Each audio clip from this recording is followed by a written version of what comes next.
Петропавлдың ақылды аялдамаларында енді жылынып қана қоймай кітап оқуға да болады. Өңірдің орталығындағы екі аялдама ішінен шағын кітапхана ашылды.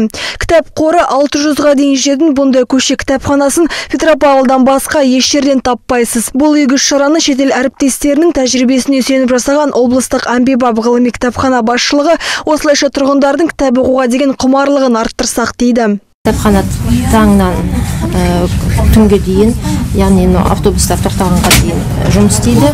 Кез келген адам ешқандай құжатсыз, ешқандай тіркелусіз, ешқандай шартсыз келіп өзіне ұнатқан кітабын осы аялдамада отырып оқуына болады.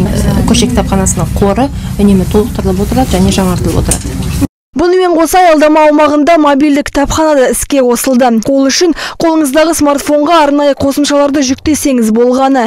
Тегін Wi-Fi да жұмыс істейді. Қала бойынша ақылды аялдамаларды іске қосқан Экосевер жауапкершілігі шектеулі серіктестігі де бұл бастаманы қолдап отыр. Компания Экосевер в рамках проекта «Умный город».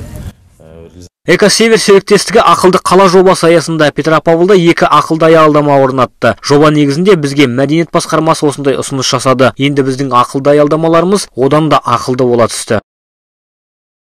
Көше кітапханасының жұмысымен алғашқылардың бірі болып Маржан Аралбаева танысып көрді. Студент қыз бұл әсіресе жастар үшін өте пайдалы дейді. Тіпті оқуына қажетті кітаптар осы жерде бар көрінеді. Осы кітапханаға келіп бірнеше кітаптарды оқуға болады. Бұл әсіресе біздерге, жастарға өте қолайлы жағдай жасалған деп сенемін. Себебі бұл жерде кітаптар тек бір тілмен ғана шектелмей, үш тілде оқуға болады. Және осы кітаптарды оқу біздің болашағымызға және білімімізді одан әрі қарай жетілдіруге өз пайдасын тигізеді деген сенімдемін.